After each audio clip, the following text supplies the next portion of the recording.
Hello, welcome to this workshop, moving from performative inclusivity to intentional community care by me, Nike Aurea. Super excited to be here with you today.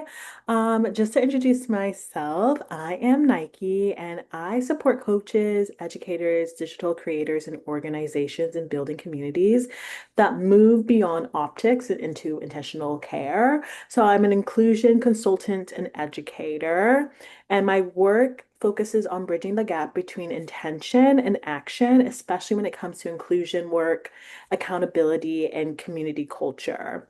So I help support folks through my consulting, also through workshops, strategy sessions, and any behind the scenes like community mitigation and management. So I also really focus on helping folks unlearn harmful socializations, um, so that they can create safer spaces and build communities that are rooted in clarity, care, and dignity. Things that we all need, especially during this time. So, there's always, especially in communities lately, that we've been seeing for the last 5 years, because I think in 2020, that's where community was really driven, especially in the online space. As human beings, we do need community. We need other people around us. We want that. We crave that. That's how we not only survive historically and currently, but how we thrive in many cases as well. And typically, when we think about inclusion, the inclusion intention is that everyone is welcome here, right? We want to create a space and an environment where it's like, yeah, everyone's welcome here. Like, come on in. But I find that a lot of folks say that statement and they have that intention, but they don't really back it up with any strategy. So we're going to dive into what does that mean? And what are people actually walking into? And how can you ensure that the space that you are creating is rooted in care and clarity? And it's not performative. It's not just something that you're just saying because you want to say it, but it's something you can back up through your actions. So I think with inclusion work, there's definitely a fear of getting it wrong, right? Many people want to be inclusive, but they're afraid to mess up. And I find that this fear typically leads to avoidance. So, like a situation might happen and you tend to just avoid it, dismiss it. It also leads to perfectionism. If you know me, if you know my work, you know I love talking about perfectionism as a social tool that's used to manipulate us to keep us small and from trying new things. So, yeah, the fear can lead to perfectionism in the sense of like, if I can't do this perfectly, I'm just not going to try to do it at all. And then the fear can also lead to centering yourself, um, especially when harm or mistake happens. Like, oh, I didn't mean to do that. And centering yourself and your actions versus the person who is harmed or the community that's harmed. So, performative inclusion in action can often look like saying everyone is welcome, but not offering any access accommodations. So, the guise of like, yeah, maybe in your head, everyone is welcome, but not intentionally realizing or not intentionally working through what you can put in place in order to make that statement true. It also looks like having vague guidelines that aren't reinforced or revisited. When I talk about guidelines, it's anything from like your community agreements to your community guidelines. Having it be very vague, very just typical, like maybe you heard it somewhere, you're like adopting it in your space, can be really it could be kind of self-sabotagey to your community because each community is so different.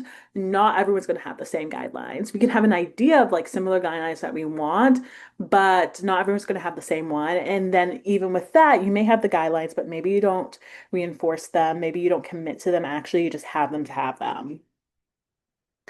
Performative inclusion can also look like defaulting to silence when harm occurs. So yeah, just like kind of shying away from acknowledging the harm that's occurring and thinking that it will just blow over somehow. It never really does. You might think it does, but it never really does.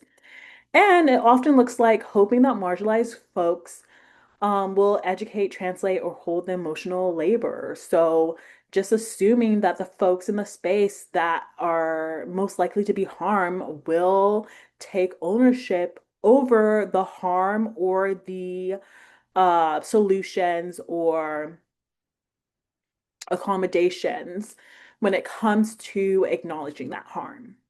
So to kind of sum it up, performative inclusion is when individuals or organizations present themselves as inclusive through statements, through their aesthetics, or through symbolism without making the actual structural or cultural changes needed to support real safety, belonging, and accountability.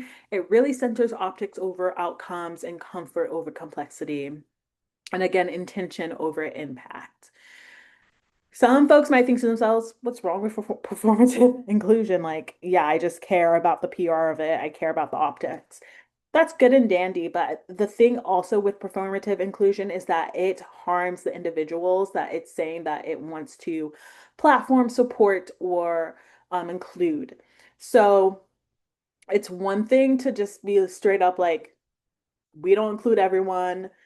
It is what it is. We're just going to center who we want to center. That doesn't sound pretty, it doesn't sound great, but in that situation, people know exactly where they stand, right? Like I know if I'm welcome in a place because of one of my identities, because I look how I look, because any type of identity marker I have, at least I know that okay, I'm not welcome there. I'm not even gonna try it because I know I'm not welcome. It's clear, it's simple. It keeps me from experiencing microaggressions and more traumas. The thing with performative inclusion, when groups, communities, or organizations present themselves as inclusive, but they don't actually do any work to support inclusion, is that folks are then attracted to that community. They want to be a part of it, and then they enter it, and there's harm after harm after harm that happens, and it occurs more trauma for them. They're encountering more microaggressions. It's affecting them mentally, physically, and socially. So for the organizations who are mostly centering performative inclusion because they're doing it for their image more so, they're disregarding that there are real people who are going to these spaces expecting inclusion and seeing that there is nothing that's done to help support and include them in that inclusion. There's no shifts that are happening, and they're repeatedly getting harmed even more. So when spaces say performative, trust is eroded, and trust is everything in community. Trust is so important. It's one of the foundations that you need for a sustainable community. BIPOC, trans, disabled, and marginalized community members opt out. Either they check out like physically if they can, they like try it, they get harmed and they're like, I'm done with this, or they do emotionally and mentally check out. Because in some situations, like for example, like in the workplace, for some situations, you can't necessarily just completely leave if there's other things banking on it. So you check out other ways. Then also when they say performative, the leaders of the space often feel defensive and instead of prepared, they're always on the defense, and then that affects the culture of the space and the energy of the space. It affects the team. If someone's constantly defensive because they haven't taken the time and space to make sure and implement new things that are going to help with culture shifts that they're saying they want to implement, being defensive is a high energy task, let me tell you. And then conflict tends to become chaos instead of a learning moment. I think a lot of folks do expect for conflict to always be chaotic, but it's not. Conflict is just a time and moment where you are approaching a situation directly head on. So conflict doesn't always have to become chaotic. It could just be a time where truly it is a learning moment, or you're getting to a better understanding of what's going on in a situation, or you're clarifying something. Maybe there's a misunderstanding. So, the cost of performative inclusion can really affect the culture of the space, the energy of the space, and the well being of everyone involved. What can real welcome look like? So we're gonna dive in this next part of like what it could look like to move away from performative inclusion and more to like, okay, I actually am implementing the things that need to take place, that need to happen in order to create a more inclusive environment. The best thing to do is when you anticipate access, not just accommodate it. Anticipation can be really, really helpful because access shouldn't require people to disclose their needs or prove that they belong before those needs are acknowledged. There's a lot of things that you can anticipate beforehand. And I'm not saying this is where we have to kind of did away from perfectionism. I'm not saying that you need to know every single thing that every single person is going to need. That's kind of impossible. That's also why sometimes you have a consultant to think about those things with you, or you're also getting feedback ahead of time or input ahead of time from community members. But there are some things that can be anticipated beforehand. So, like, for example, offering captions, transcripts, or flexible participation by default in workshops, right? Offering captions, showing folks where the Zoom captions are. That's something you could do before the workshop even starts. So people who need that can access it and you've anticipated that that's going to be a need. That truly benefits everyone. Naming what you want participation to be in that workshop, right? Naming that it's okay if people have the cameras on or off.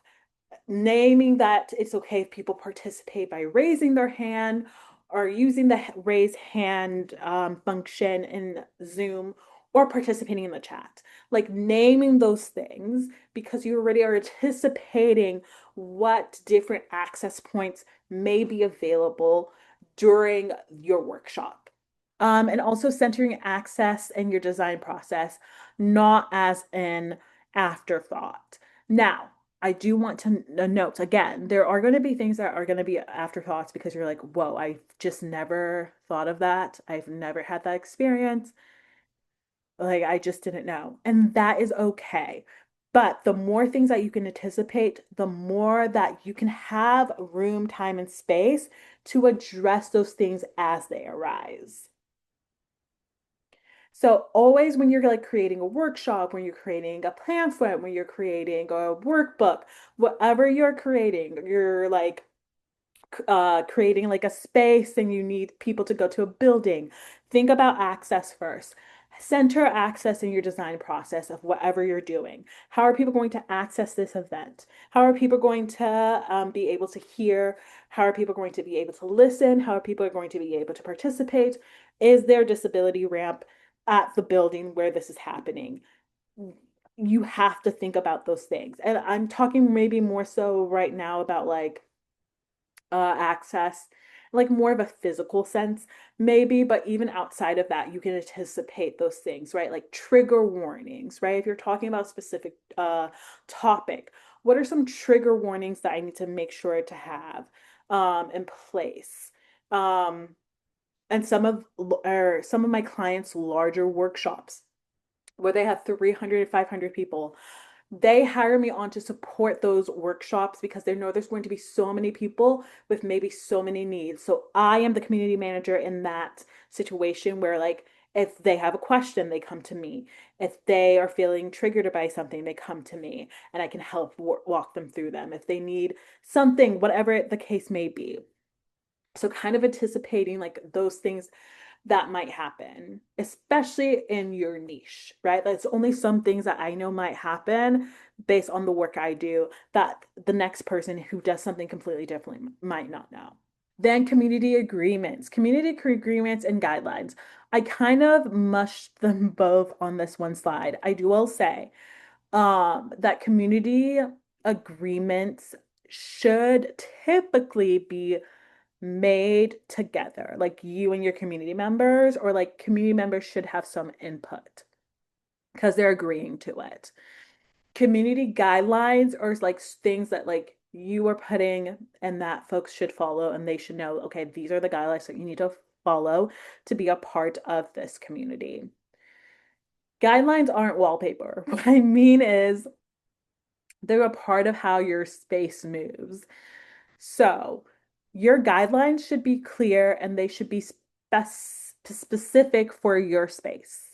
I can't tell you how many times that I've created guidelines with a client and someone else really likes the guidelines, and I see that they have the same guidelines in their container. And I'm like, I love that I resonated with you. I love that you really connected to these guidelines.